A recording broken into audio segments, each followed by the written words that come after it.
Good morning. Bienvenue. Thank you all for joining us today. We'll be providing simultaneous interpretation for this webinar. To use the interpretation feature, please click on the interpretation button on the bottom of your screen, click Interpretation, and then click English or French. Merci à tous de vous joindre à nous aujourd'hui.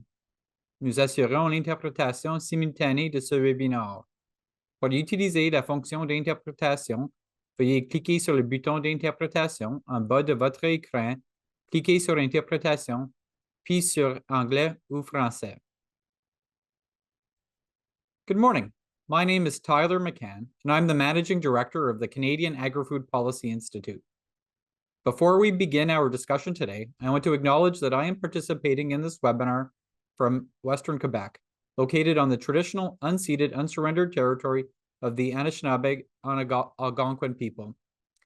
As an organization, we recognize there are many steps on the road to reconciliation and that it is a journey we must all take together. Should Canadian agriculture prioritize emissions reductions to meet net zero by 2050 targets? Agriculture and food is a dynamic sector facing complex challenges and opportunities. However, too often we shy away from thoughtful dialogue and debate, when instead we should embrace it. There are many solutions to the different problems the sector faces that can lead to very different outcomes. In a world where there may not be one right answer, dialogue and debate are essential to getting better policy outcomes. That's where the Ag Policy Exchange comes in. To advance CAPI's mission of advancing policy solutions, this webinar series offers a platform for respectful debate and dialogue to explore diverse perspectives on critical policy issues. This webinar series will bring together a panel of thought leaders who will offer their viewpoint on a critical challenge. Each speaker will have 4 minutes to make their case, and then we will dive into and engage in a more in-depth dialogue. Today we ask, should Canadian agriculture prioritize emissions reductions to meet net zero by 2050 targets? CAPI's work is made possible by our funding partners. This webinar was funded in part by Scotiabank's Net Zero Research Fund and Agriculture and Agri-Food Canada under the Sustainable Canadian Agriculture Partnerships AgriAssurance program. And I would like to welcome Marina Johnston, Senior Manager, Strategy and Projects from Scotiabank, to share a few words on behalf of our partner.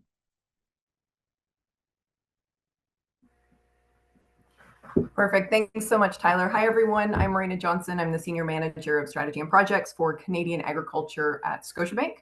I just want to say thank you to Tyler and the team at CAPI for just giving me a couple minutes. As mentioned, this webinar is supported in part by Scotiabank's $10 million Net Zero Research Fund. It's in its 4th year, and this fund distributes $1 million each year to support the key efforts of registered charities, nonprofits, etc., that are really leading decarbonization efforts in key sectors in countries across Scotiabank's footprint. And so through our Climate Change Center of Excellence and the Net Zero Research Fund, we are contributing to insights about climate policy levers, as well as innovative research really aimed at moving the needle in climate change. So our 2024 call for grant submissions is now closed. We'll be announcing those winners in the fall. But I wanted to mention, if this is something that your organization or an organization that you work closely with might benefit from, please don't hesitate to reach out, and I can make sure you get on the mailing list for future grant submissions. So in looking at the ag industry specifically here at Scotiabank, I also wanted to share a white paper we published last year that detailed insights from a series of roundtable discussions we had with our agricultural clients and also industry partners from across Canada. And so the purpose of these discussions was really to gain insights into the state of the agricultural industry today, including the challenges that our clients are facing and the role that the banking sector can play in confronting these challenges. And so, as we note in the paper, demand for agricultural products comes at a time of economic uncertainty, considerable supply chain disruption, and really farmable land continuing to disappear. And then on top of that, the ag industry is experiencing increased input costs, certainly changing climate conditions, shifting policies and regulations, new consumer trends, and then a very structural labor shortage as well. And so these factors sort of all together create complexities for the industry's major business operators. And our role at Scotiabank Just noticed my video stopped working. Maybe it'll work again. There we go. Our role at Scotiabank is to support our clients in their desired approaches to these problems at the right pace and with the right products and solutions to achieve their goals. So we recognize that each agribusiness has sort of a unique set of challenges, opportunities, limitations, including the environmental and sustainability challenges that we're going to talk about here today. Scotiabank has also committed to several ways to support decarbonization that I think align fairly well with the topic at hand today. So the first activity is sharing best practices related to sustainability with our clients to support, emissions reductions on farm operations. The second aligns well with the first activity, which is promoting awareness and access to government incentives that enable improved energy efficiency and fuel switching. So when we think of, for example, government funding programs for beneficial management practices, these two activities can support program adoption. The third sort of identified activity is showcasing activities that some of our producers are doing to really drive awareness and support for environmentally responsible farming. So we know many producers are adopting really impactful practices. Sharing their stories will enable further adoption, as well as provide the benefit of understanding to those that are maybe not as familiar with agricultural practices, including policymakers. And so we've shared a number of these client stories in our Scotiabank's Perspectives newsroom and look forward to sharing more. The last activity I wanted to mention is providing support where needed to producers focused on making investments that improve the sustainability of their operations. And we see this in, for example, our program with Nutrien that was launched last November. So through the white paper, we also identified the 10 guiding principles that should be considered when designing banking supports for agricultural clients to advance the adoption of sustainable solutions while maintaining competitiveness in the industry. The guiding principles and the insights and feedback and discussion that our clients shared, as well as the discussions that are happening today that we're going to be listening to, will really help to shape how we continue to support our agricultural clients in the fast-changing decade ahead. So really looking forward to the discussion from our panelists and from the audience, the questions that come in, adding to our growing discussions as we continue in our role as a trusted partner to our clients. So thank you again to our panelists, to Tyler for putting this together, and for everyone for attending this and asking the questions. And again, if you're interested in joining the mailing list for the Net Zero Research Fund, reach out and I'll be sure that you get added to that. Back to you, Tyler. Thanks so much. Great. Thank you very much, Marina. And again, thank you to Scotiabank for the support that you do. We encourage everyone to take some time and check out the guiding principles and the other interesting work that Marina and her team are putting out. And now we're keen to dive into today's dialogue. We're going to start with a round of questions. Each speaker will have 4 minutes to answer the question. Our first speaker this morning is Dr. Rup Karivo. He is the director of the Environmental Energy Institute and the co-director of the Turbulence and Energy Lab at the University of Windsor. His research activities focus on energy systems futures and advanced agricultural systems, and he's deeply involved within the energy sector. Professor Karivo is chair of the IEEE Ocean Energy Technology Committee and has been named one of Canada's Clean 50 for his contributions to clean capitalism. Dr. Karivo, over to you first. Should we be prioritizing emissions reductions to meet net zero targets by 2050? Hi, Tyler. Hello, panel, and hello to our audience. Thank you. I'm thrilled to be here. It's a great question, and I've had these conversations before, and I think the first thing that comes up is, what emissions and what is net zero. Those definitions have become challenging for all of us because they can change depending on the context. But I would say, going under the presumption that emissions are harmful, then we definitely should be targeting to reduce emissions by 2050. And I would say that, again, my bias coming from my background is that I think one of the nicest ways to try to do it is through energy pathways. What I like about the energy side of trying to reduce emissions is that there's other ways too, right? There's soil science factors, things that I know much less about, in fact, nearly nothing about. Soil science factors, enteric fermentation, these contribute to emissions, and they do need to be tackled. I can only speak for what I understand a little bit more, which is the energy side. And well, the energy side, it is, I won't say simpler, but it is a little more straightforward in that there's a precedent. we have some experience replacing sort of dirty energy sources with cleaner energy sources, and the calculation of the emissions reduction is very straightforward, particularly in something like a fuel switching scenario. So that part I really like about chasing sort of the energy lower hanging fruit opportunities for agriculture in terms of reducing emissions. Further to that, I think agriculture has a real opportunity. I firmly believe that farmers have been really farming energy from the beginning of time. You know, farmers produce calories and nutrients, and energy is measured in calories.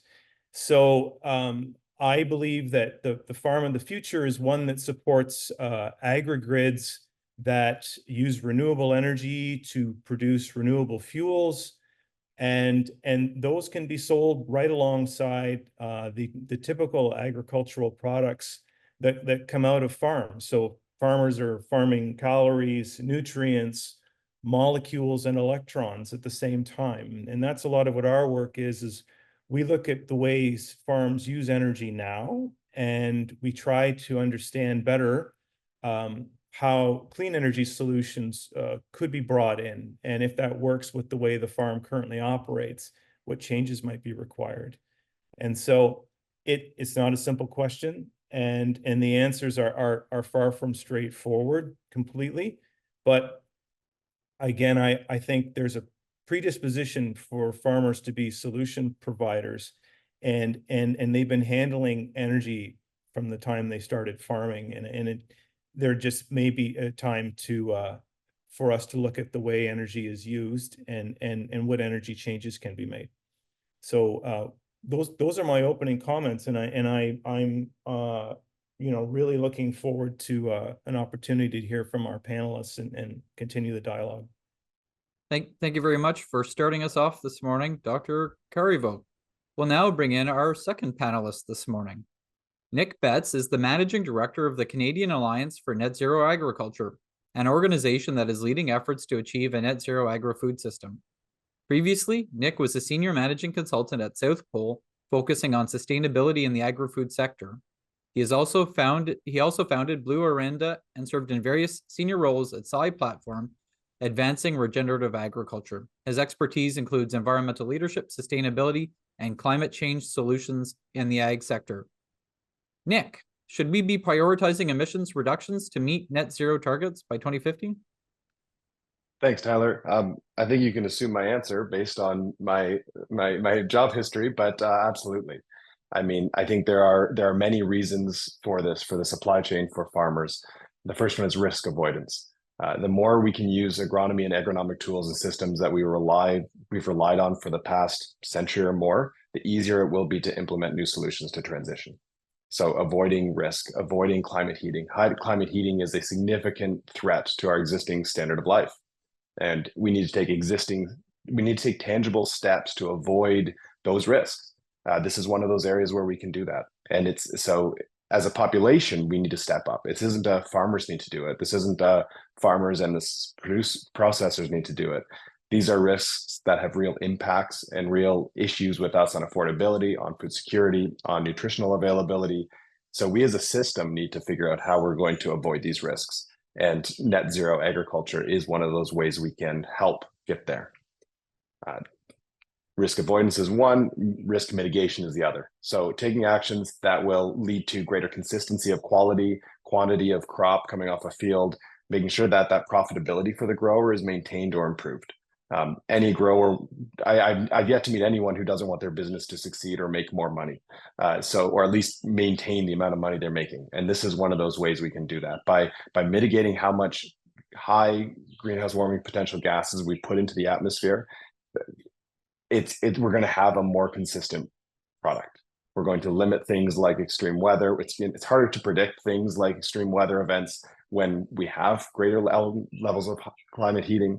And this is one way where we can help to mitigate that, is by putting soil organic matter in the soil and building systems on farm to support that kind of action. And then the third one, I kind of touched on it, is around being a part of Team Canada. And it's a Team Canada approach here. Agricultural emissions are a serious contributor to Canada's GHG inventory. We all eat food. we all have to be a part of Team Canada and approach this in a way that works from the consumer down to the farmer and from the farmer back up to the consumer.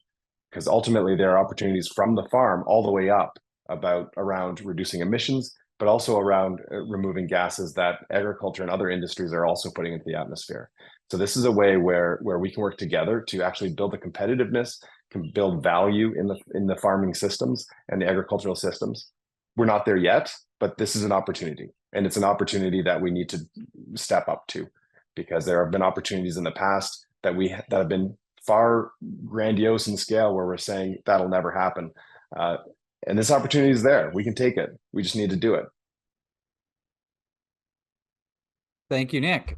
Good remarks. Thank you. So we'll go to the next speaker. Notre prochaine invitée est le Dr. Caroline Ald. Caroline, un instant.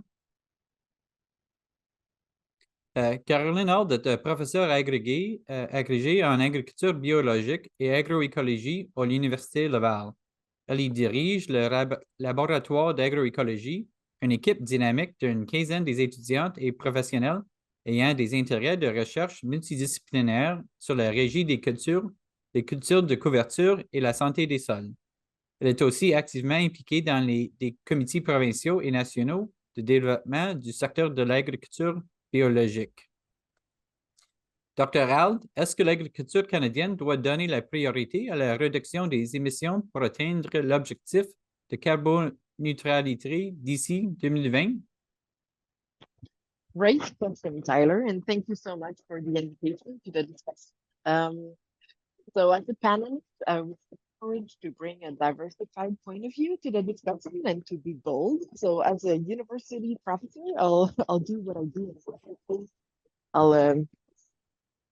I'll challenge you to consider new angles to the problem, and I will bring forward the idea that to meet targets of net zero greenhouse gas emissions by 2050, Canadian agriculture should develop a long-term strategy to support farmers and transitioning their farms to organic agriculture. Why? Well, there is evidence that organic agriculture has a low carbon footprint compared to conventional production. The Canadian Organic Growers, the CAPI, and their allies have developed a summary on the role of organic agriculture in climate change mitigation. And they found that based on 81 life cycle comparisons of crops that are relevant to Canadian agriculture, organic emissions per ton of food are estimated to be 70% lower than conventional emissions. But there are, of course, other co-benefits of organic agriculture, such as the positive impact on biodiversity, the improvement in soil health, the use of cover crops and convenience, and also natural ecosystems. So organic agriculture is guided by 4 shared strong principles that are established by IFOAM, the International Federation of Organic Agriculture.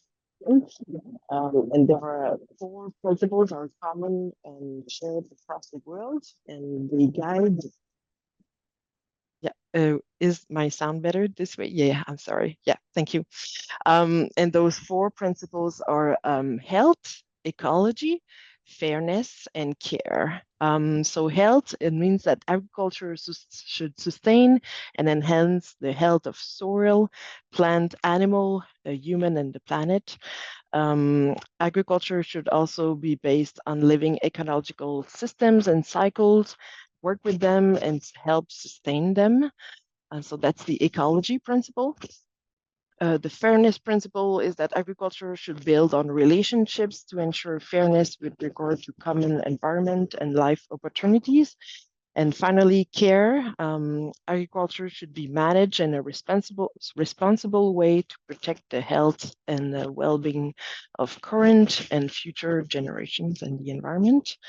So I think that aiming to reduce emissions is not enough, and that we should prioritize a systems-based approach based on those 4 principles of organic agriculture to meet our net zero targets. And that means supporting farmers and transitioning their farms to organic agriculture. I'm looking forward to discuss this with you further. Back to you, Tyler. Thank you very much for your remarks. And we'll go to our, before we go to our final panelist, we'd just like to remind everyone that the Q&A function is available. We will get into a good discussion after, but our discussion will be better if we've got questions from the audience. And so our final speaker is Dr. Al Mussel. He is a senior research fellow at CAPI and founder of Agri-Food Economic Systems. His expertise includes farm management, agriculture marketing, and agri-food policies. Al has served in several leadership roles in different ag organizations, led the George Moore Center, and holds degrees in agricultural economics from the University of Guelph and the University of Minnesota, where he was a Fulbright scholar. Al, over to you. Should Canadian agriculture prioritize emissions reductions to meet net zero targets by 2050? Thanks very much, Tyler. Climate change and the struggle to reduce greenhouse gas emissions, I think, is a critical matter of priority, and it may end up being the challenge that defines this generation. Now, Canada represents about 1.5% of global emissions, and with kind of all in, agriculture represents about 10% of those Canadian greenhouse gas emissions. You know, but in thinking about net zero in agriculture, I think the context really matters. Climate change impacts agriculture as few other industries. In many parts of the world, the climate is becoming warmer, drier, and more unstable, hampering agricultural production and productivity. In my understanding of it, Canadian agriculture has actually benefited from subtly warmer and wetter conditions due to climate change thus far. But overall, it's affected scarcity in the world, and food security has manifested itself as another crucial need. This situation was developing prior to the pandemic and prior to the war in Ukraine, and it's only intensified since. There's a number of aspects to it, but essentially production of staple foods in the world has grown, but not at the rate of consumption or desired consumption. For example, information collected by the UN Food and Agriculture Organization show that in this environment, while food prices globally are off the peak of mid-2022, on an inflation-adjusted basis, food prices remain stubbornly high and at mid-1970s levels. The global stocks of cereal grains, an important barometer of food security, remain stalled, only recently having gotten back to 2017-18 levels at stocks-use ratios ranging around 30%. This means that year by year, the world is increasingly dependent upon the previous year's harvest to feed itself, when the worries of a sudden shortage due to climate change effects suggest that we should be building stocks as a safeguard, but we've been unable to. Further evidence is provided by the gap between desired global consumption of animal proteins based on its relationship with GDP versus global production capacity. For example, a recent work by Global Agri-Trends has shown a gap of 4 million tons of pork and 12 million tons of chicken developing over the next decade in terms of what people would like to eat versus our capacity supply. The situation is exacerbated through increasing forms of food protectionism and the use of food as a geopolitical weapon by countries to retaliate and intimidate others. In short, food is scarce in the world and will continue to be. But Canada is a major exporter of agri-food staple products with capacity to help alleviate food security strains. By my calculations, Canada represents about 5.5% of global net exports on a tonnage basis.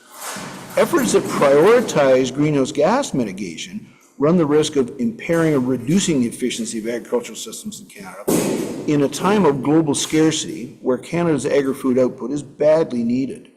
As such, we'd be better served to have other segments of the Canadian economy lead on mitigation and to prioritize climate change adaptation in agriculture and look for mitigation opportunities within a focus on adaptation. That probably doesn't lead us to net zero within agriculture. Those are my opening comments. Tyler? Thank you, Al, and thank you to the four panelists. So we're going to bring everyone into this discussion now. And I want to start by touching on a question that Dr. Carivo touched on, and I think it's been reflected in many of the remarks. Net zero in and of itself is something where we've got difference of opinions different understandings of what does it mean and what's the context that it is. So Dr. Carribo, I'd like to go back to you and give you an opportunity to dive a little bit deeper on your thoughts around what does net zero actually mean?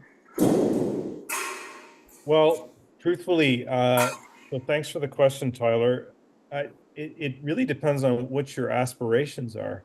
And I'm not trying to be dodgy about that.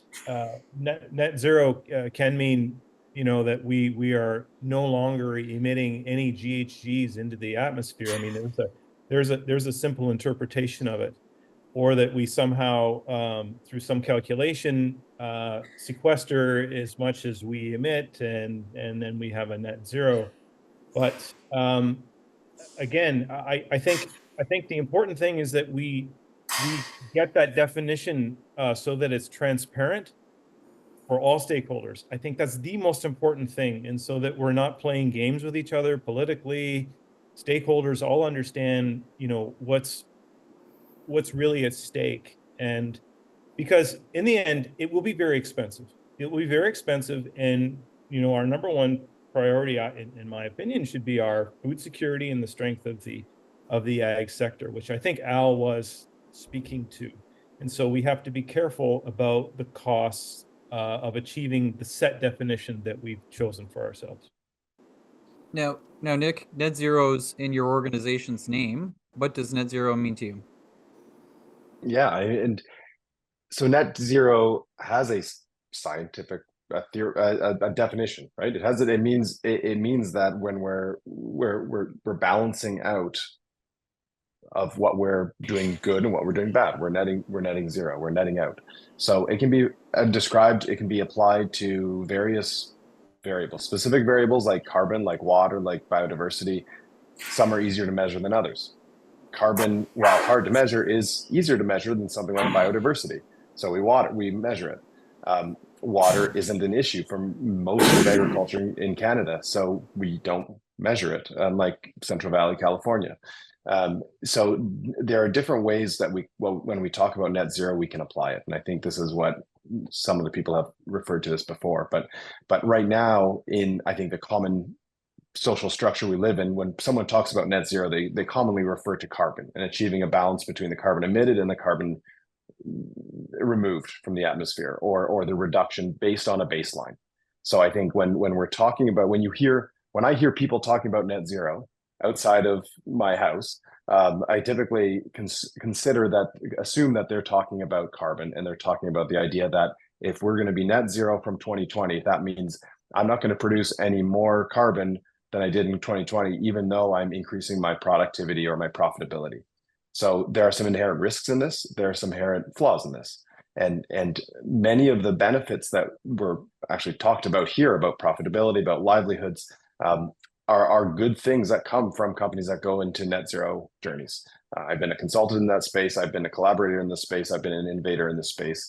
And I think it's very clear that when companies take steps to look at themselves, look at their operations, efficiencies are found, efficiencies are gained. Usually the bottom line is lowered, even if the top line isn't raised. But there is a general increase in our ability to do things well. And I think that's when I'm talking about net zero, that's a key component. It's being an athlete rather than a couch potato in the climate world. Now, Carolyn, do we know? Do we have the information we need to be able to know whether or not producers are net zero today? You talked about some of the benefits of organics, but I think that there's having that data to know whether or not it's net or not is a big issue. What are your thoughts? I think we're currently working on it and try to collect the data all across Canada. Let's say just in my lab, we're sampling 50 farms across Quebec this year to collect data on soil carbon and cover crop biomass. And yeah, so I think it's a collective effort. And I think maybe I want to give you my personal definition of net zero in agriculture. For me, and it's going to be an unpopular opinion because I want to be bold and shake things up.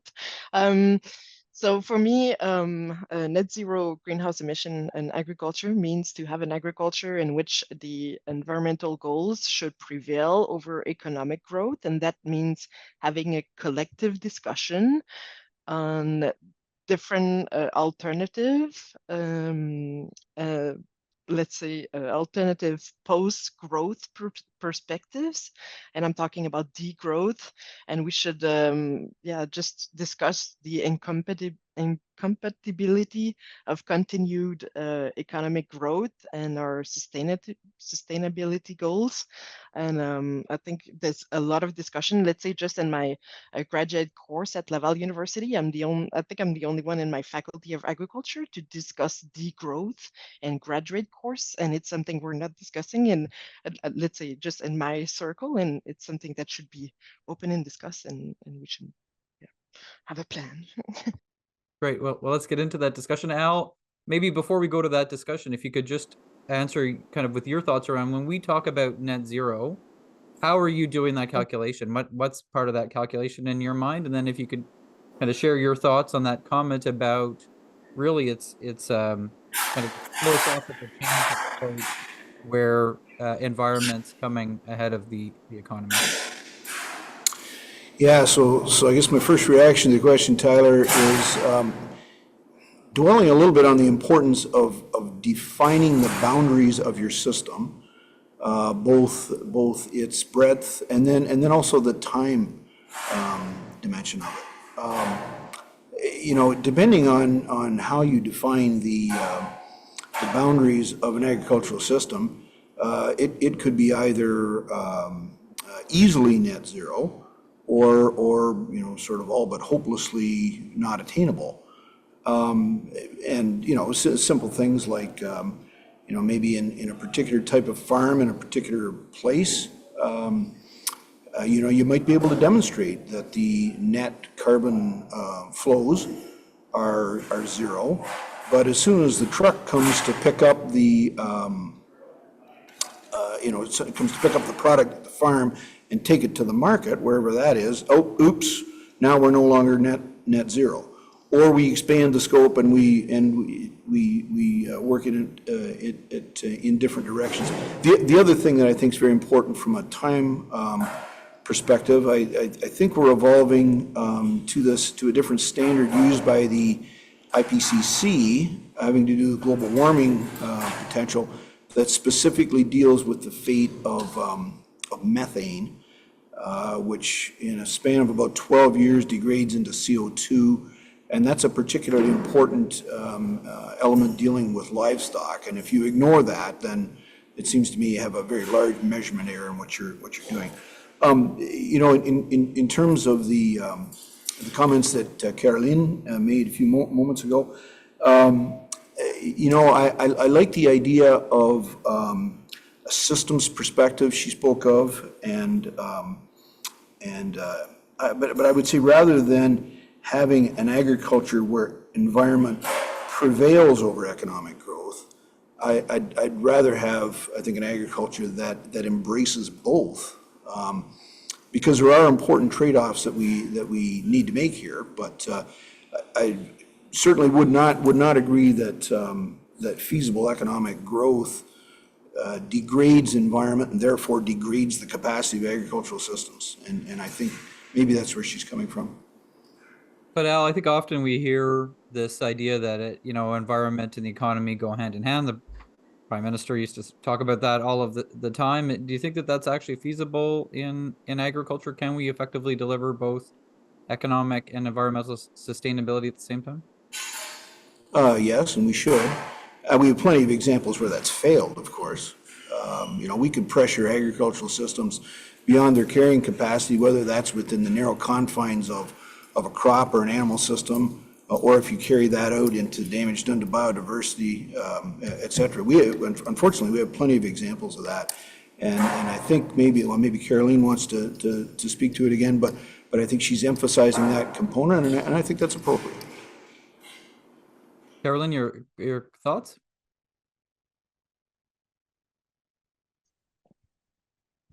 Yeah, I don't have anything to add for now. Thank you.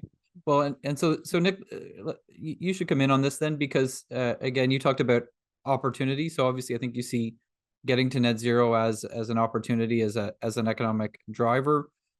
How do you define that relationship to economic growth and achieving net zero by 2050? Mm-hmm.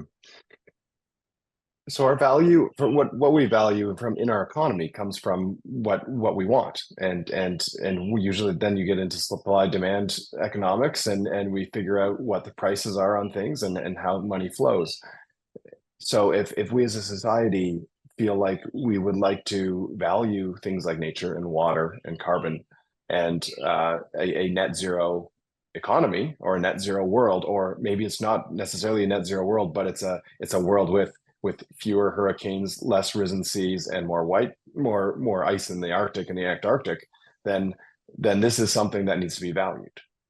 So as a society, there needs to be value placed on here. And the biggest challenge, and this goes back to business school, is that we live in a debt-based economy. We're constantly borrowing against the future, and now we're saying we need to build a system that is sustainable, which means we're not borrowing against the future anymore. So it's very hard to develop value in a system where you're told to borrow. We can only borrow against the future, but we can't borrow against the future. So there are mechanisms we can do to slow what that looks like and how that works. But we need to come in as a society and really stack some of these benefits, where we see, if we're pulling it back down to ground level now, and we have an existing economic situation, we're not going to change that overnight. We have an existing people we need to feed, we're not going to change that overnight. We have existing agricultural systems, we're not going to change that overnight. But there are ways that we can say companies have net zero targets. They have investments going towards that because it has an impact on how much they're worth, if they hit their targets or not, or how that reporting goes. So there's a value there that can be translated and transferred to people who are reducing emissions or sequestering carbon. Similarly, when we're talking about specific watersheds, and we're talking about in southern Alberta, where there is our water concerns, maybe California is a great example where water is valued differently than it is in southern Ontario right now, where it's just started to rain again. There's different tools that we can use where we can stack benefits, and if they're valued by society in ways that we can then coordinate it back to the people and the groups that are using and doing things to help sequester carbon or reach those environmental benefits in ways that work. And then on top of that, the reduction in carbon or the increased productivity essentially of farms that we have in this digital age, with very high functioning, technologically advanced, educated, large scale farmers that we have in Canada. Like, we're at a pretty huge advantage here from an agricultural system compared to many places in the world when we're talking about addressing climate heating. Yeah, but Nick, you talk about if it's valued, and I think that puts that ultimately on the shoulders of the citizens of Canada, the world, to value that. If they don't, what do we do? And ultimately, do we get to net zero by 2050 without government effectively tipping its fingers on the scale to make sure that those outcomes are achieved? I mean, Tyler, I've worked with companies that have greater impacts on the world than whole countries or sometimes half a continent. So I think government is a great supporting actor. It needs to be engaged. It needs to be driving forward. It needs to be understanding what's right for people, for the public good. But in reality, with the economic systems we have, I feel like our private sector has a lot of play here and a lot of way of understanding what their consumers want and what their stakeholders want and what their shareholders want. And this is something that we can figure out how to mobilize and use effectively to scale and accelerate climate action. And that's kind of what Canada's trying to do right now. Is we have some very strong leaders in that private sector space that have come and said, look, we are looking towards a net zero future. This is what we want to do. We know we need to invest in this area. How can we do it in a way that we can scale and we can accelerate growth together? Because 1 + 1 doesn't have to equal 2, it can equal 4. Now, Rupp, one of the questions that came in, and one of the things that came up earlier talked about, or I guess in Al's remarks, he touched on agriculture, emissions reduction in agriculture versus other sectors. You've done a lot of work in the energy sector. We've got one of the questions from the audience is about, should we be prioritizing emissions reduction in agriculture or within specific sectors in agriculture? how do you think about that? You know, when you look at the success that you've had or the potential for reduction in energy, should we be focusing more on emissions reduction in the energy sector than agriculture, or is this everyone needs to do their part? So thanks. That's a great question, Tyler.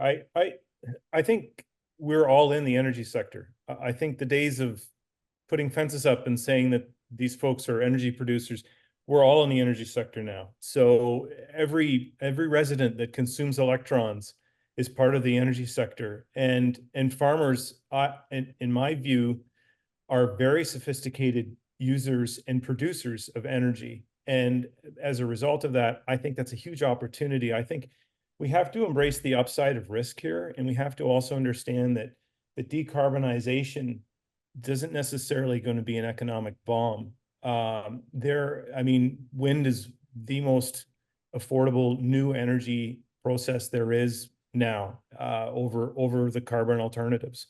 So, you know, there will be some learning that has to happen. And I think where we are still missing is that, you know, Nick has pointed out how incredibly capable our ag system is in this country, and I could not agree more.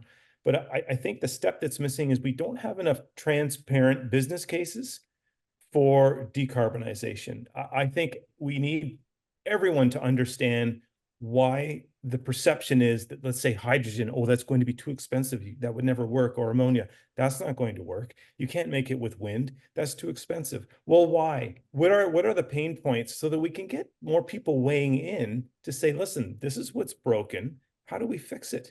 And I think that's the gap that we need to close, rather than continuing to speculate about, you know, the headlines that we see on our phones. So anyway, that's my view. But when you look at the work that you're doing with greenhouse growers in Southern Ontario, and you think about those pain points, do you have a sense as to whether or not we will have net zero greenhouse production in Canada between now and 2050? Oh, I feel very strongly that it's that it's a very likely outcome. Absolutely.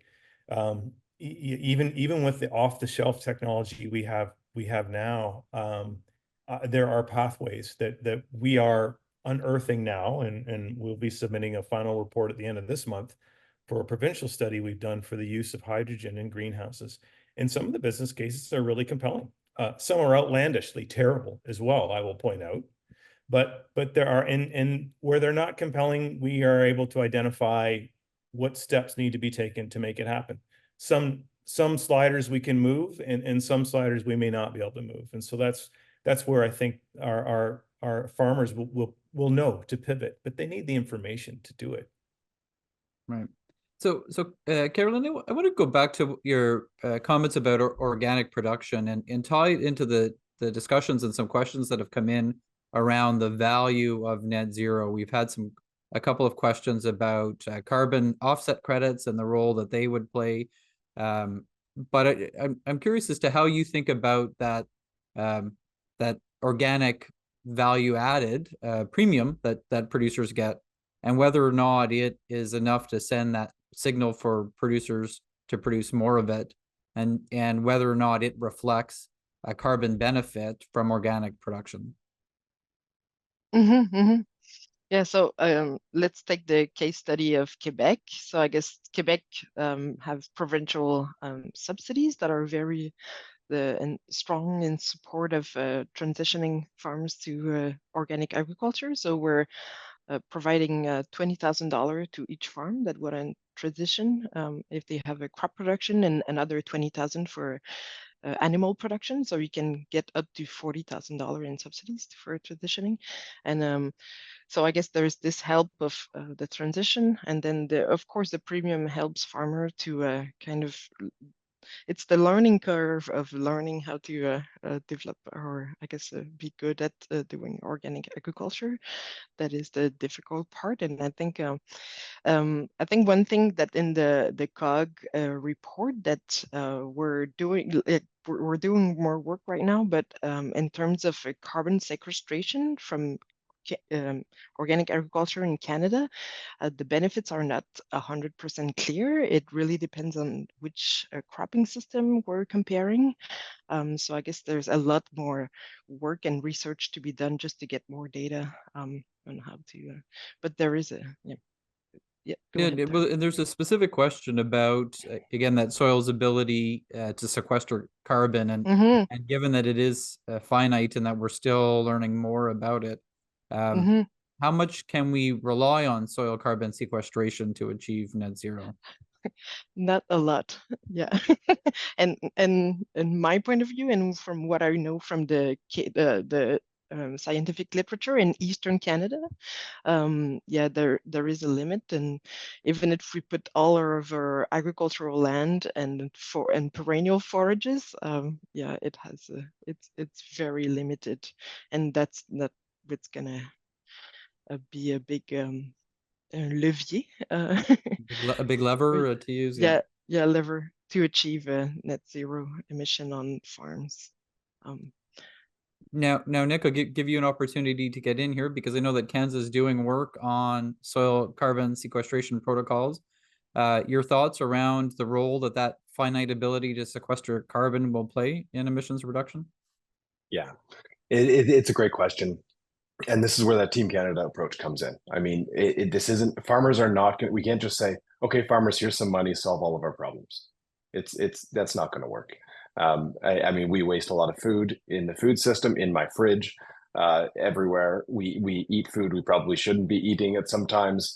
All of this plays into what net zero looks like at an agri-food system level. But I mean, I was looking at the carbon inventory the other day because I'm weird like that, of Canada. And back in I think it was 12 or 2013, we sequestered about 40% of the emissions of agriculture because of the system, that we had that magic confluence of commodity prices for specific commodities were where they were, and grazing practices were where they were at. And we just had this year where we sequestered almost 40% of the emissions that we had in agriculture. And that wasn't even trying. That's just what agriculture was doing that year, right? I say that but it wasn't like anybody, I'm guessing very few farmers and companies who were doing that work thought, hey, this is going to contribute to my net zero goals in 2013. So that alone tells me that we're onto something. And yeah, it has a finite ability to sequester carbon, but at the same time, as a system, we can drive forward in this concept of emission reduction and carbon removals. It's not one or the other, it's both. And the emission reduction has to happen in everybody's scope 1, 2, and 3 emissions. So the emissions I make, the emissions that I sell or buy from, and the transportation, electricity, and everything that has to do with all of that whole process. So this is a Team Canada approach, and I'm emphasizing that again. We each have our own different ways we can contribute to that, but we do need to do so collaboratively and collectively. Now, Al, a big part of Team Canada are the consumers that are ultimately the end users of agriculture and food products. We talked a lot about the system and the role that they play, but often they're left out of net zero calculations when we look at the impact of the system. What are your thoughts, Al, on how we factor consumers into getting to net zero by 2050 and whether or not they can have an impact? Well, the logic of our system through international agreements are that the emissions are counted where they are produced rather than where they are consumed, which as an ag and food exporting country, large net exporter, that in some ways discriminates against us. Nick said a moment ago he raised the issue of waste, and clearly that's a consumer. It's not solely consumer. It's also a supply chain issue. But frankly, a lot of it is things that go bad in our fridges or whatever reason that the food is wasted. I do want to pick up a little bit on the Team Canada approach, and at some level, I think it's the idea that if all of us threw a shoulder to the wheel and work together, shucks, we can get this done or make this better. The difficulty is You know, if you were to take more of an engineering approach on this, you say, okay, well, let's go through sector by sector, and like there's some sectors, and you can tell from my opening remarks that I would see food as one of those, that you know, if you leverage that sector to solve this problem, then there's other problems that are either not being solved or being solved to less of a degree. And when that's food, we have to be extremely careful with this. So, you know, if you were to, you know, sort of take a, whatever you wish, a central planning type of approach to this and sort of optimize it, you know, there's some sectors of the economy that would make more of a contribution than others. And that may not sound like Team Canada, but you know, to me, if it's a serious matter, and I don't think anybody, none of the panelists is suggesting this isn't a serious matter, I think that's how you go about doing it. And Rep, I want to go back to you before we start to wrap things up to talk about one thing that's come up in a question but hasn't really come up yet, and that is about that very explicit role of agriculture as an energy provider when it comes to biofuels and biofuels production. And again, it is something when you look at some of the success we've seen on the prairies with carbon sequestration, that comes at a time where we've got an increasing amount of crops going into ethanol and biodiesel, renewable diesel production. How do you see that equation playing out between low carbon fuel sources like biodiesel versus other forms of energy? Sure. So yeah, this is where what I said often gets misinterpreted, and I need to be more clear when I make my remarks about farmers being energy providers. I really mean, so biofuels, yes, farmers have been successful doing that, and I do think that's going to be a contributor to solutions that will help us. But I strictly mean in the form of food. Any food is energy storage. The calories in the grains, the calories in the beef, the nutrients that come out, right? So this is the energy that I'm talking about. And I'm talking about farmers operating farms that produce food, but have become so sophisticated in their use and production of energy for energy independence that they are also exporting, in addition to their calories from food, they're producing calories from molecules and electrons. Ultimately, people aren't eating those, but people are using those to heat their homes. Maybe the local hockey rink is using heat from a nearby agri-grid. So this sort of, again, getting back to Carolyn's sort of bigger picture thing where, you know, again, we have this sort of system size approach. But yes, biofuels is another way of doing it, but that wasn't strictly the fuel I was talking about. I was talking about fuel for people and animals. Right. Carolyn, when you talk about that changing how we think about it, should we be changing how we think about agriculture and producing biofuels, bioenergy? Yeah, my point of view on on oh, I have unpopular opinions. my my opinion on growing biofuels on Canadian farms is that we should not not go this way, just because we have I guess the impact on the environment is, yeah, we should, the land that we have, we should grow food on it and not biofuels. And just because we need to focus on, yeah, trying to sequester carbon, but mostly feed humans. And yeah, I think the impact or just the inputs that are needed for biofuel production is too much. And yeah.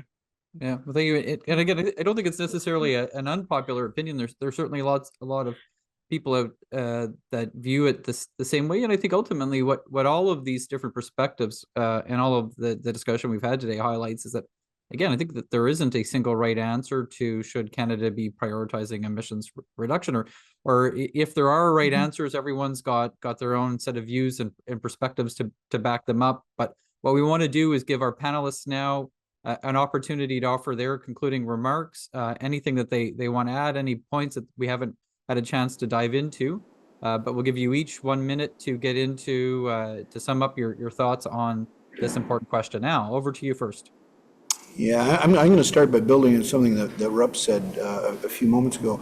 You know, we're used to referring to fossil fuels as hydrocarbons and food as carbohydrates. But you know, if you're involved in, you know, for example, using different energy sources to grow vegetables in a greenhouse, I mean, you're at the nexus. We're switching these two things back and forth, left and right. And these are choices. These are choices that we make. Now, you know, how significant or how important or dire are these choices? Well, you know, Vaclav Smil from the University of Manitoba, who I think is one of the experts in this topic, has basically said to get to net zero, Western society is going to have to significantly reduce their standard of living. And, you know, he refers particularly to cement and steel, but there's other issues as well. So I think we have to take that seriously. And another point that Sorry, Al, we just got to give. Unfortunately, we'll have to end there because we want to give everybody the time for the remarks. Carolyn, 1 minute over to you. Yeah, so I would like to just again mention that we should have strong principles that guide our next policies, but also our vision for the future. And we should include consumers in our Team Canada strategy. I like that. And also we didn't talk a lot about building resilience on farms, so farm resilience. And I think that something that should be one of our focus for sustainable farms. Yeah. Thank you. Great. Thank you. Nick, your concluding remarks? Yeah, I'll try to summarize a little bit. It's going to be short, but everybody's conversation is sort of impacted me here. And I mean, we have to be a Team Canada approach, and that's not. It's a bit of an aw shucks moment, Al, but it's also we all have to pick up our pants and do our part. It's individually and together. I think a target of net zero is great, even if it is only aspirational. Actions we take towards that are going to increase productivity and efficiencies and our ability to deal with or be more resilient on farm and our ability to cope with what happens next. And ultimately, we need to look at our children's future to see what kind of an agricultural future do we want them to have and try to take measures in our hands now, aspirationally even, to get there. Great. Thank you, Nick. And Rupp, last remarks to you. Yeah, great. Thanks. Yeah, first of all, it was just thrilling to be here. So I learned so much.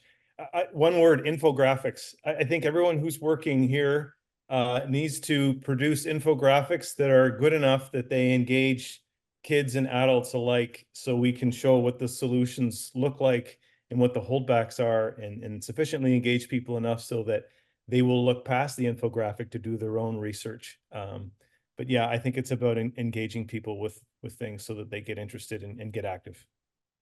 Great. Well, thank you. And I found this to be an engaging conversation. Hopefully it engaged our audience. For those of you that are interested in sharing this, it will be available on our CAPI's YouTube channel in the very near future. We'll make sure and share that with everyone.